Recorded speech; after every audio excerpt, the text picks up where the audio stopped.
मकर संक्रांति के नेकचार के आज के वीडियो में हम जानते हैं कि हजारी का नियम कैसे लिया जाता है। यह नियम थोड़ा कठिन होता है, लेकिन इतना भी नहीं कि आप कर ना सके। हाँ, थोड़ा खर्चीला जरूर होता है, लेकिन आप इसे थोड़ा ध्यान रखकर करें तो इतना खर्चीला भी नहीं लगेगा। हमारे रोजाना उपयोग में आने वाली सस्ती चीजें भी बहुत सारी होती है जिन्हें आप दान में दे सकते हैं। और वैसे भी यह हजारी नाम है, लेकिन सामान हमें 500 तरह के देने होते हैं। हर सामान 2 दिए जाते हैं तो वह 1000 चीजों का हजारी दान हो जाता है।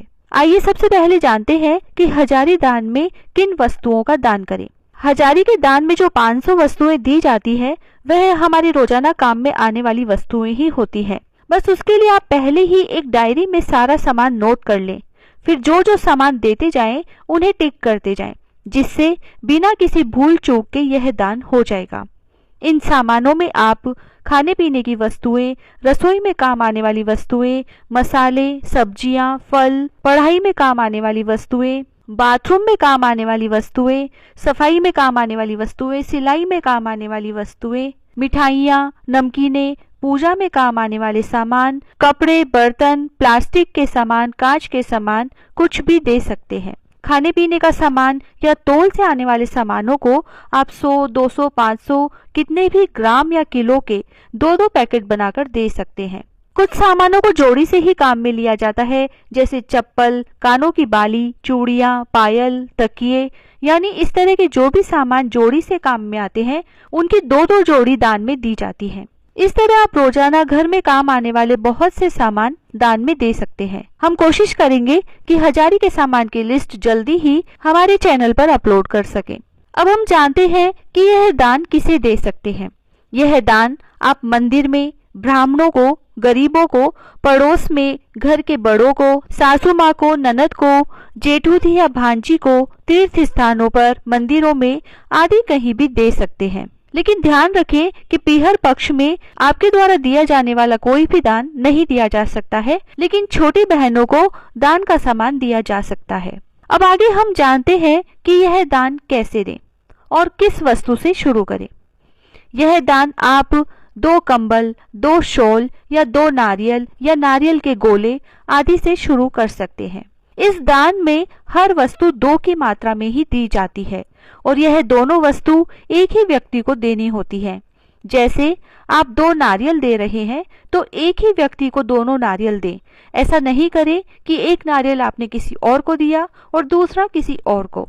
तथा जो भी वस्तु दान करें, कोशिश करें कि उस पर कुमकुम के छींटे देकर 7 बार हाथ फेरकर दान में दें। लेकिन बहुत बार ऐसा होता है कि हम कहीं तीर्थ स्थानों पर गए हैं, कहीं मंदिर गए हैं या कभी बाजार में हमें कोई गरीब दिख जाए और हम तुरंत कोई वस्तु खरीद कर देना चाहें तो उस पर हाथ फेरकर अपने सिर से छुआकर उसे दे सकते हैं। आप ऐसा भी कर सकते हैं कि बहुत सारा सामान एक साथ ही कलप कर रख लें। फिर जब भी आप कहीं घर से बाहर जाएं या शहर से बाहर जाएं तो वह सामान गाड़ी में रख लें, जिससे आप रास्ते में मिलने वाले कोई भी गरीब लोगों को यह सामान दे सकते हैं या रास्ते में पड़ने वाले मंदिरों में यह दान दिया जा सकता है। या फिर आपके पास सामान पहले से ही तैयार रखा रहेगा तो कभी आपके पास कोई आए तो तुरंत आप उन सामानों में से सामान निकालकर उन्हें दे सकते हैं। इससे आपको सुविधा रहेगी। आगे हम जानते हैं कि यह दान कितने समय में पूरा करें।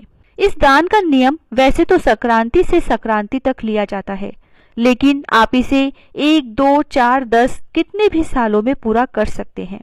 पर फिर भी कोशिश करें कि आप इस दान को जल्दी से जल्दी पूरा करके उसका उद्यापन कर दें। अब जानते हैं उद्यापन विधि। इसकी उद्यापन विधि भी बहुत सरल है। इस दान को भी 100 सेरी के सामान की तरह एक पेपर पर लिखते जाएं। जब यह पूरा हो जाए तो एक चांदी की नाव बनवाकर उसमें यह पेपर रखकर किसी पवित्र नदी में बहा दें और भगवान जी से प्रार्थना करें कि आपकी कृपा से मेरा हजारी का दान पूरा हो गया है। आपकी कृपा से मेरे परिवार व जीवन में हमेशा सुख शांति बनी रहे। अब आप यदि चांदी की नाव नहीं दे सकते हैं तो कोई और नाव भी आप ले सकते हैं जो कि बाजार में तैयार मिल जाती है। यदि वह भी ना मिले तो आप इसी पेपर की नाव बनाकर नदी में बहा दें। साथ ही जिस दिन आप इस दान का उद्यापन कर रहे हैं उस दिन सास ससुर के कपड़े, सुहाग का सामान और रुपए रखकर सासू माँ को पैर छू कर दें। इस तरह से आप हजारी के दान को भी बहुत ही सरल विधि से पूरा कर सकते हैं। यह दान सुनने में बहुत बड़ा और कठिन लगता है, लेकिन जब आप करना शुरू करेंगे तो बहुत ही आसानी से यह पूरा हो जाएगा। जय श्री राधे।